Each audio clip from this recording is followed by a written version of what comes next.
Good morning viewers, welcome to Telugu One Academy current affair classes. ఈరోజు మనం current affairs క్లాస్లో international affairs నుంచి start చేద్దామండి. India Sri Lanka bilateral meeting. రీసెంట్గా శ్రీలంకన్ ఫారెన్ మినిస్టర్ జిఎల్ పెరెస్ గారు ఇండియాకు వచ్చారండి. ఇండియాకు వచ్చి మన ఎక్స్టర్నల్ అఫైర్స్ మినిస్టర్ జయశంకర్ మరియు ఫారెన్ సెక్రటరీ అయిన హర్షవర్ధన్ శ్రింగ్లా, ఇది ఇంపార్టెంట్ అండి పేరు, ఫారెన్ సెక్రటరీ హర్షవర్ధన్ శ్రింగ్లా, ఈయనతో మీటింగ్ నిర్వహించారండి. మీటింగ్లో ఒక డిసిషన్ తీసుకోవడం జరిగింది. అది ఏంటంటే India has agreed to provide a grant to Sri Lanka. శ్రీలంకకు ఒక విషయంలో మన వాళ్ళు గ్రాంట్ అంటే ఫ్రీగా మనీ ఇవ్వడం అండి, రిటర్న్ ఏం రాదు, గ్రాంట్ ఇవ్వడం. Grant to Sri Lanka to implement A unitary digital identity framework.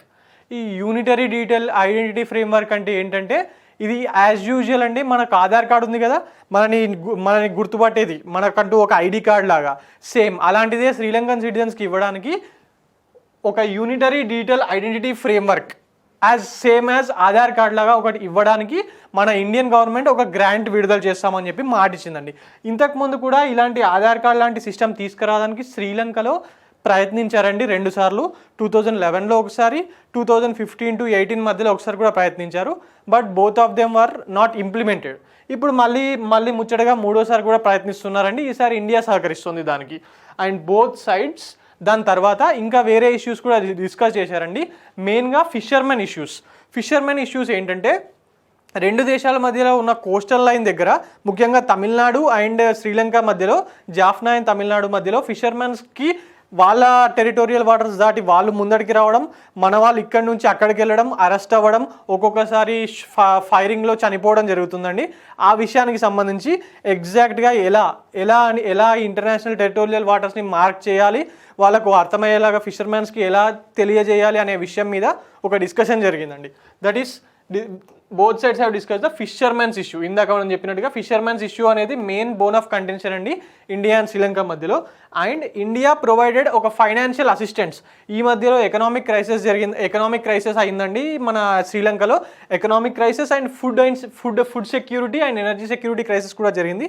దాని నుంచి వాళ్ళు బయటపడడానికి మనం $2.4 billion హెల్ప్ చేశామండి. Financial assistance of $2.4 billion to Sri Lanka. Mainly earlier ఇంతకుముందు India and Sri Lanka agreed to A 4-pronged approach to discuss initiatives. వాళ్ళ ఫుడ్ అండ్ ఎనర్జీ సెక్యూరిటీ విషయాల్లో వాళ్ళకు ప్రాబ్లం అయిందని చెప్పాను కదా, వాటిలో హెల్ప్ చేయడానికి ఒక 4-pronged ఇనిషియేటివ్స్ తీసుకోవడానికి మనం వాళ్ళతో ఒక ఒప్పందం కుదుర్చుకున్నామండి. ఎస్పెషల్లీ వాళ్ళ ఎకనామిక్ క్రైసిస్, ఈ ఫుడ్ క్రైసిస్ అనేది ఎలా వచ్చింది అక్కడ అంటే వాళ్ళు ఆర్గానిక్ ఫార్మింగ్ ప్రయత్నించారండి. కాకపోతే అది చిన్నగా చేస్తే ఓకే, దేశం మొత్తం ఆర్గానిక్ ఫార్మింగ్ ట్రై చేశారు. అందువల్ల ఏం జరిగిందంటే ప్రొడక్షన్ వచ్చింది, కాకపోతే దేశానికి సరిపోయేంతగా రాలేదు. మెయిన్గా ఇంపోర్ట్స్ మీద ఆధారపడి ఉన్న దేశం శ్రీలంక. అందువల్ల వాళ్ళు ఫుడ్ కొనడానికి కూడా వాళ్ళ దగ్గర ఉన్న $US అన్నీ ఖర్చు పెట్టేశారు. So now they are facing that economic crisis. అందువల్ల ఎకనామిక్ క్రైసిస్ చాలా ఎక్కువగా ఉందండి. Now we India as a neighbor and the tallest neighbor in South Asia are helping them. Now coming on to the next topic is RBI's monetary policy. RBI వాళ్ళు నిన్ననే ఆ monetary policy release చేశారండి. దానికి సంబంధించి మనం ఇప్పుడు చెప్పుకుందాం. Reserve bank of India's monetary policy committee was headed by reserve bank of India's governor Shaktikanta Das గారి నేతృత్వంలో ఆర్బీఐ మానిటరీ పాలసీ రిలీజ్ చేసిందండి. ఇందులో పాలసీ రేట్, ముఖ్యంగా పాలసీ రేట్ అన్న రెపో రేట్ అన్న ఒకటేనండి. పాలసీ రేట్ని అలాగే ఉంచిందండి. kept it unchanged at 4%. Last 10 times నుంచి రెపో రేట్ని ఏమీ చేంజ్ చేయట్లేదండి, అలాగే 4%గా ఉంచారు. So that growth will increase in Indian economy. This is for the 10th consecutive time. And accommodative stance maintain చేశారండి. Accommodative stance as long as necessary. అంటే దాని అర్థం ఏంటంటే అవసరం ఉన్న దాని పరిస్థితిని బట్టి మేము దీన్ని రెపో రేట్ని పెంచడం కానీ తగ్గించడం కానీ చేస్తామని ఒక ఇండికేషన్ ఇస్తున్నారండి వీళ్ళు. The reverse repo rate will be continued as 3.35%. ఇందాక రెపో రేట్ గురించి చెప్పాను కదా. అసలు రెపో రేట్ అంటే ఏంటంటే ఆర్బీఐ వాళ్ళు బ్యాంక్స్కి మనీ లెండ్ చేస్తారండి. ఆ ఎంత % వడ్డీకి లెండ్ చేస్తున్నారు అనేది రెపో రేట్. అలాగే రివర్స్ రెపో రేట్ అంటే ఏంటంటే ఆ పేరులోనే ఉంది కదా, రెపో రేట్కి opposite, that is reverse repo rate. అంటే బ్యాంక్స్ దగ్గర నుంచి ఆర్బీఐ ఎంత % ఆఫ్ వడ్డీకి మనీ తీసుకుంటుంది అనేది రివర్స్ రెపో రేట్ అండి. ఈ రెపో రేట్ అనేది చాలా ఇంపార్టెంట్ అండి. ఆ రెపో రేటే మన ఇన్ఫ్లేషన్ టార్గెట్ చేయడానికి ఇన్ఫ్లేషన్ని టార్గెట్ చేయడానికి ఆర్బీఐ దగ్గర ఉన్న మెయిన్ ఇన్స్ట్రుమెంట్. సిఆర్ఆర్, ఎస్ఎల్ఆర్ నుంచి కూడా చేస్తారండి, బట్ రెపో రేట్ అనేది చాలా ఇంపార్టెంట్, అదేది మెయిన్ టూల్ అండి. Reserve bank of India conducted the 6th and last monetary policy of financial year 2021-22. ఈ మధ్యలో బైమంత్లీ పాలసీ చేస్తున్నారండి మన ఆర్బీఐ వాళ్ళు. Monetary policy committee meeting every 2 monthsకి ఒకసారి జరుగుతుంది. For this financial year this is the last meeting. Financial year starting meeting అనేది ఏప్రిల్లో జరుగుతుందండి. ద పాలసీ రెపో రేట్, ఇందాక చెప్పాను కదా రెపో రేట్ అంటే పాలసీ రేట్ అన్న ఒకటే అని, దాన్ని రెపో రేట్ అంటారు, పాలసీ రేట్ అంటారు, లేకపోతే పాలసీ రెపో రేట్ అంటారు. ఇట్స్ 4% అండి. Reverse repo rate is 3.35%. మళ్ళీ చెప్పుకుందాం, రెపో రేట్ అంటే ఏంటి? RBI lends money to banks at an interest rate that is called as repo rate. ఆ ఇంట్రెస్ట్ రేట్ ఎంత అంటే 4% వడ్డీకి ఇస్తుందండి. 4% రేట్కి ఆర్బీఐ వాళ్ళు బ్యాంక్స్కి మనీ లెండ్ చేస్తారు. మరి 4%కి తక్కువ కదా, ఇవ్వడం వల్ల లాభం ఏంటి? ఈ 4%కి బ్యాంక్స్కి ఇవ్వడం వల్ల బ్యాంకు వాళ్ళకు తక్కువ వడ్డీకే మనీ లభిస్తాయి. వాళ్ళు కొంచెం ఉంచుకొని ఇంకొంచెం జస్ట్ కొంచెం 5%, 6% అలా చేసేసి మన ఇండస్ట్రియలిస్ట్స్ కానీ, హోమ్ లోన్స్ కానీ ఇలా ఎక్సెట్రా వీళ్ళందరికీ లెండ్ చేస్తున్నారండి. సో ఏమవుతుందంటే మనీ అనేది బయట ఇండస్ట్రియలిస్ట్కి చాలా తక్కువ వడ్డీకే దొరుకుతుంది. So that they will start new companies, productivity పెరుగుతుంది, జనాలకు ఎంప్లాయ్మెంట్ వస్తుంది, గ్రోత్ పెరుగుతుంది, right? That is repo rate. అందువల్ల రెపో రేట్ ఒక మరీ ఎక్కువగా ఉండదండి, ఎప్పుడు కూడా ఒక లెంత్ వరకే ఉంచుతుంది. Reverse repo rate is entirely opposite. And what is CRR? CRR is 4%. For example, ఒక బ్యాంక్ దగ్గర 100 రూపీస్ ఉన్నాయనుకోండి, అందులో 4 రూపీస్ క్యాష్ మంచిగా గుర్తుపెట్టుకోండి, 4 రూపీస్ క్యాష్ ఖచ్చితంగా ఆర్బీఐ దగ్గర ఉంచాల్సిందే. ఎందుకు ఉంచాలి? అసలు ఎందుకు ఉంచాలి అలా అంటే అదొక మ్యాండేటరీ రూల్ అండి. ఒకవేళ బ్యాంక్స్ ఏదైనా ప్రాబ్లం జరిగి బ్యాంక్స్ మూసేసే పరిస్థితి వస్తే అందులో డిపాజిట్ చేసుకున్న వాళ్ళకు డబ్బులు పే చేయాలి కదా, అందుకోసం ఈ సిఆర్ఆర్ అనేది ముందుగానే ఉంచుకుంటారండి. ఎస్ఎల్ఆర్ 18%. ఎస్ఎల్ఆర్ కూడా అంతేనండి. బ్యాంకుల దగ్గర ఉన్న క్యాష్ కానీ, సిఆర్ఆర్కి ఓన్లీ క్యాషే ఉంచాలి. ఎస్ఎల్ఆర్లో మాత్రం బ్యాంకుల దగ్గర ఉన్న క్యాష్ కానివ్వండి, గోల్డ్ కానివ్వండి, ఇంకేదైనా వస్తువు, గవర్నమెంట్ అప్రూవల్ ఉన్న ఇంకేదైనా వస్తువు కానివ్వండి, బాండ్స్, ఫర్ ఎగ్జాంపుల్ బాండ్స్ కానివ్వండి, గవర్నమెంట్ బాండ్స్ ఇలాంటివి ఏదైనా ఆర్బీఐ దగ్గర ఉంచాలండి. Okay, the MPC committee decided to continue with the accommodative stands. ఇందాకే చెప్పుకున్నాం అకామిడేటివ్ స్టాండ్స్ గురించి, రైట్? అలాగే RBI has projected the real GDP growth of 2022-23 at 7.8%. GDP గ్రోత్కి ప్రొజెక్షన్స్ చేస్తూ ఉంటారండి ఆర్బీఐ వాళ్ళు. ఎవ్రీ ఇయర్లో చాలాసార్లు చేస్తూ ఉంటారు. ఈసారి ఈ రిపోర్ట్ టైంలో ప్రొజెక్షన్ ఏంటంటే 7.8% ఉంటుంది GDP growth. Real GDP growth is 7.8% ఉంటుంది అని వాళ్ళ లెక్కల్లో తేలిందండి. Next, Monetary Policy Committee has been given the mandate to maintain annual inflation at 4% until March 2026. MPC monetary policy committee వాళ్ళకు ఒకటి చెప్పారండి, ఖచ్చితంగా వాళ్ళు ఎవ్రీ ఇయర్ ఇన్ఫ్లేషన్ అనేది 4%కి ఉంచాలి, 4%కి దరిదాపుల్లో ఉంచాలి.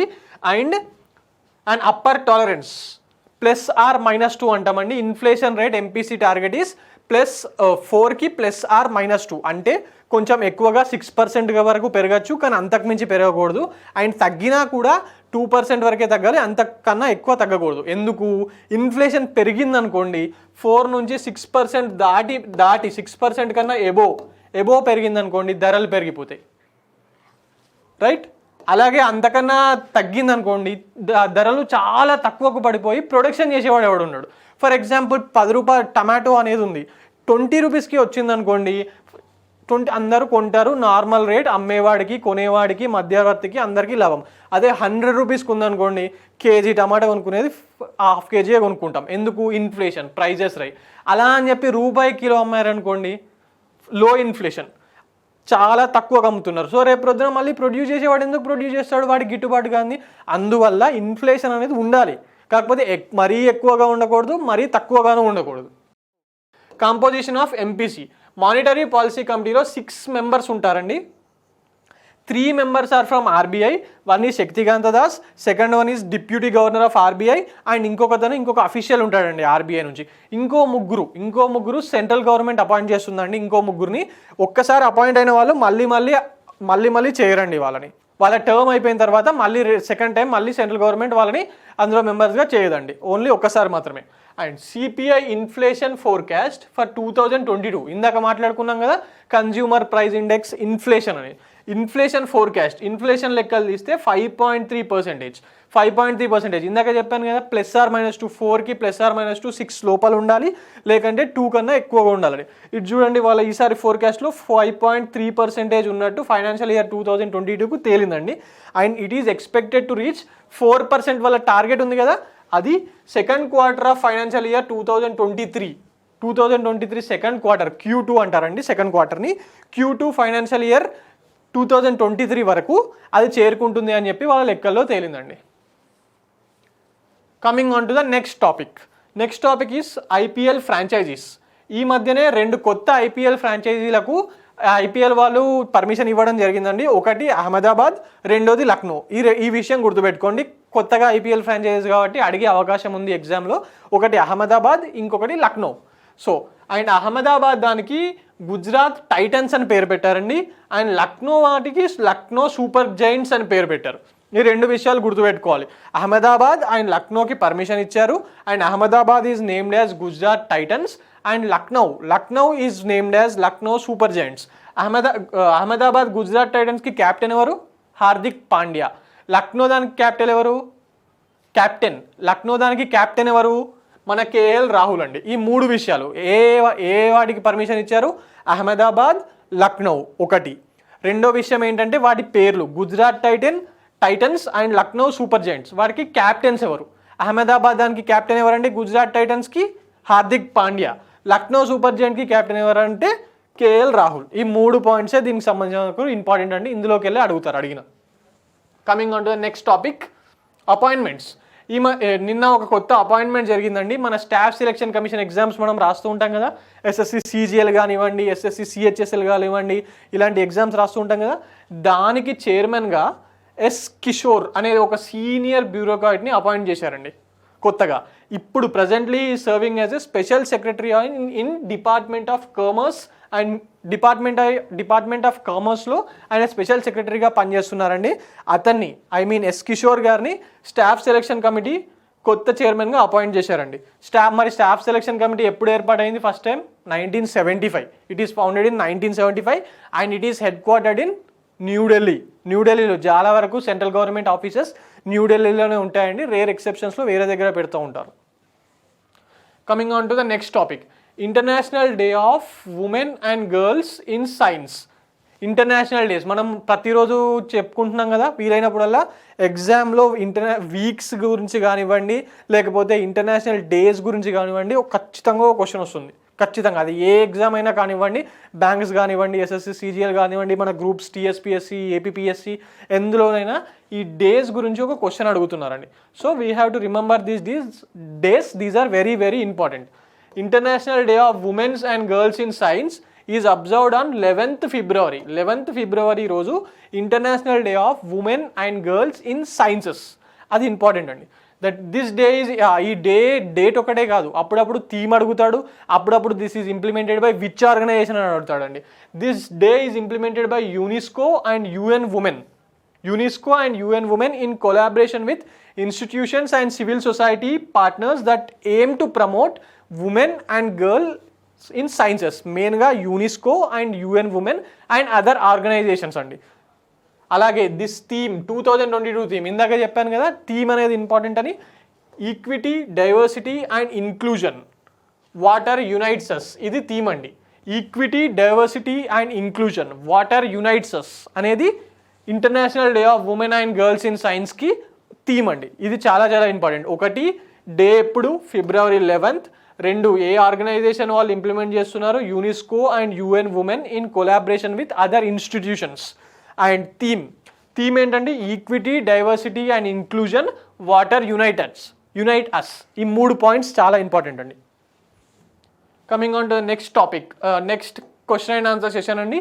మనం ఇప్పుడు క్వశ్చన్ అండ్ ఆన్సర్ చేస్తాం. ఇందాక చదువుకున్న టాపిక్స్ సంబంధించి ఏదైనా మిస్ అయిన టాపిక్స్ సంబంధించిన విషయాల మీద ఇప్పుడు మనం క్వశ్చన్ అండ్ ఆన్సర్ చేద్దామండి. Recently in a bilateral meeting, India has agreed to provide a grant to Sri Lanka to implement a unitary digital identity framework. To implement what? Unitary digital identity framework. Apparently modeled on India's what? మన దగ్గర ఉన్న ఏ దాని మీద model అయి ఉన్న దాని నుంచి దీన్ని తయారు చేయాలని చెప్పి శ్రీలంక గవర్నమెంట్ ఆలోచిస్తుంది. A Aadhaar card, B PAN card, C both of the above, D none of the above. ఇందులో ఏది కాదా, లేకపోతే రెండా, లేకపోతే ఆధార్ కార్డా, లేకపోతే పాన్ కార్డా? ఏదండి, మనం ఇందాక చదువుకున్నాం కదా, ఆల్రెడీ 2 సార్లు ఇంప్లిమెంట్ చేయడానికి ట్రై చేశారు, బట్ ఐడెంటిటీ కార్డు ఇంప్లిమెంట్ చేయడానికి ట్రై చేశారు, బట్ అప్పుడు ఇంప్లిమెంట్ కాలేదు. ఇప్పుడు మళ్ళీ ఇండియన్ అసిస్టెంట్స్తో చేయడానికి చేస్తున్నారని చెప్పాను. ఏంటది? Aadhaar card. Aadhaar card is the right answer. Coming to the next question, which of the following is main weapon of RBI to control inflation? ఇందాకే చదువుకున్నాం. మెయిన్ టూల్ ఏదని చెప్పాను? మెయిన్ టూల్ సిఆర్ఆర్ కాదు, మెయిన్ టూల్ రెపో రేట్ అండి. Repo rate, reverse repo rate, CRR and SLR అనేది వేరే options ఉన్నాయి. CRR, SLR కూడా ఇన్ఫ్లేషన్ టార్గెట్ చేయడానికి టూల్సేనండి.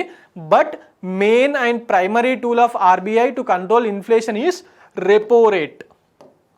The rate at which, repo rate అంటే ఏంటి? The rate at which RBI lends money to banks at a certain interest rate, that is called as repo rate. అలాగే మరి CRR అంటే ఏంటి? ఇందాక చదువుకున్నాం. సిఆర్ఆర్ 4% ఉంది, ఎస్ఎల్ఆర్ 18% ఉంది అని. సిఆర్ఆర్ అంటే ఏం లేదు, మళ్ళీ ఒకసారి చెప్తాను. సిఆర్ఆర్ 4% ఉంది కదా, మన దగ్గర బ్యాంక్ దగ్గర 100 రూపీస్ ఉన్నాయనుకోండి, అందులో నుంచి 4 రూపీస్ ఇన్ క్యాష్ రూపంలో మాత్రమే ఆర్బీఐ దగ్గర పెట్టాలి. That is CRR. What is SLR? SLR 18% ఉంది కదా, బ్యాంక్ దగ్గర ఉన్న 100%లో నుంచి 18% in form of cash or gold or other any instruments, అది బాండ్స్ కానీ, గవర్నమెంట్ బాండ్స్ కానివ్వండి, ఎక్సెట్రా ఇంకే రూపంలో కానివ్వండి, 18% బ్యాంక్స్ దగ్గర పెట్టాలి. That is SLR. Next question, official name of recently introduced 2 franchises in IPL. ఇందాకే చెప్పాను 2 ఫ్రాంచైజీస్ ఐపీఎల్లో ఓపెన్ చేశారు కొత్తగా అని. అవి ఎక్కడెక్కడ అంటే, ఒకటి అహ్మదాబాద్ అండి, ఇంకోటి లక్నో. వాటికి పేర్లు పెట్టారు. ఏంటవి? Gujarat Titans and Lucknow Super Giants. So answer ఏంటండి? ఇప్పుడు ఆన్సర్ ఈజ్ బోత్. మనకు హడావిడిలో ఒకటి కనిపించగానే అదే కరెక్ట్ అనుకొని చెప్పి పెట్టేసేయకండి.